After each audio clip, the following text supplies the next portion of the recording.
Halo semuanya, perkenalkan nama saya Charlene dan hari ini saya akan menjelaskan tentang konsep terbentuknya keseimbangan pasar. Nah, tanpa berlama-lama lagi, mari kita mulai. Nah, apa itu konsep terbentuknya keseimbangan pasar? Keseimbangan pasar adalah kondisi ketika jumlah barang yang diminta atau kita bisa sebut QD sama dengan jumlah barang yang ditawarkan atau kita bisa sebut QS pada suatu tingkat harga tertentu. Pada titik ini, pasar berada dalam keadaan stabil karena tidak ada kelebihan permintaan maupun kelebihan penawaran. Terdapat hukum permintaan dan hukum penawaran. Yang pertama, hukum permintaan berbunyi, jika harga suatu barang naik, maka permintaan akan barang tersebut akan turun dengan syarat ceteris paribus. Sebaliknya, jika harga suatu barang turun, maka permintaan akan barang tersebut akan naik. Faktor-faktor lain selain harga barang tersebut tetap atau konstan.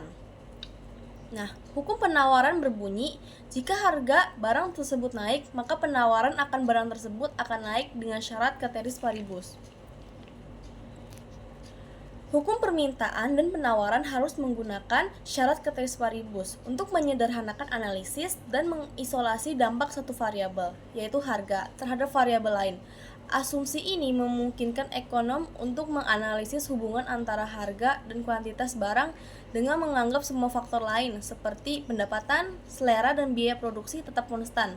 Tanpa asumsi ini, sulit untuk menentukan hubungan sebab akibat yang jelas karena banyak faktor yang saling mempengaruhi secara bersamaan.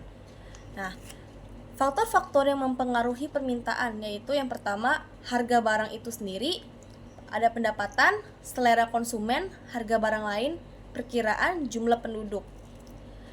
Dan ada juga faktor yang mempengaruhi penawaran, harga barang itu sendiri, harga input atau cost of production, teknologi, harga barang lain, perkiraan harga dan jumlah penjual. Lanjut, di sini terdapat kurva permintaan. Di sini terdapat tabel permintaan anggur, di mana harga pertama yaitu 55.000, permintaannya 25. Di harga 75.000 di permintaan 18 dan yang dari 100.000 permintaannya 12. Nah, di sini menunjukkan bahwa jika harga suatu barang naik, maka permintaan akan barang tersebut turun dan sebaliknya. Jika harga suatu barang turun, maka permintaan tersebut akan naik. Nah, di sini terdapat P yaitu price, harga, dan quantity.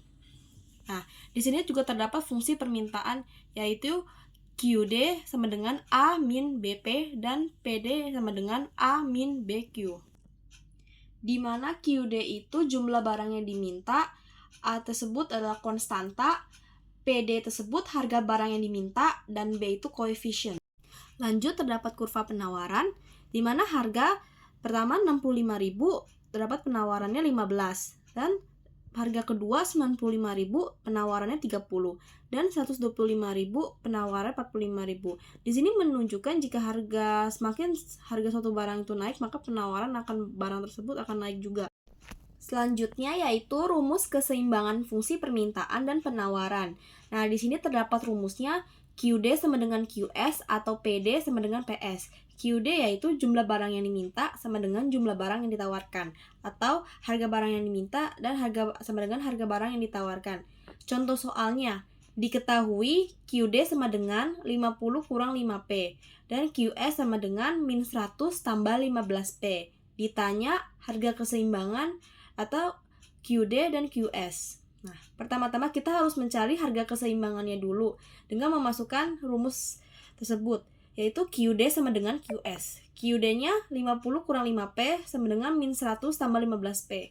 Nah, dikurang min 20P dan dengan min 150.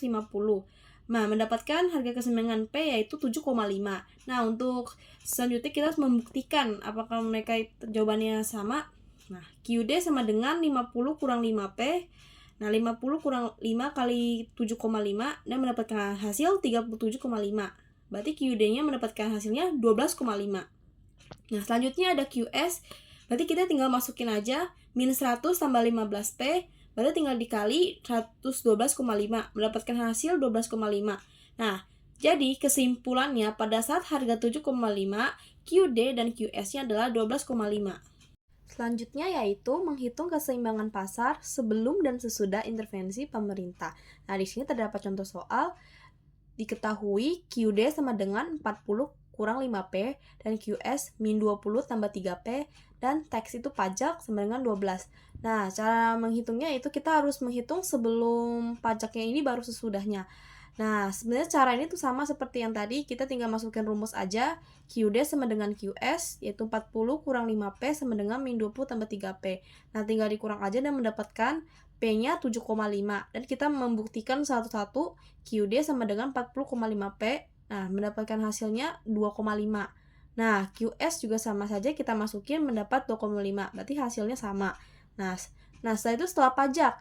Nah, masukin QD sama dengan QS, 40 kurang 5P min 20 tambah 3P tambah 12. Dan mendapatkan P-nya 6. Dan kita masukin juga QD sama dengan 40 kurang 5P dan mendapatkan hasil 10. Dan QS min 20 tambah 3P tambah 12 mendapatkan hasil 10.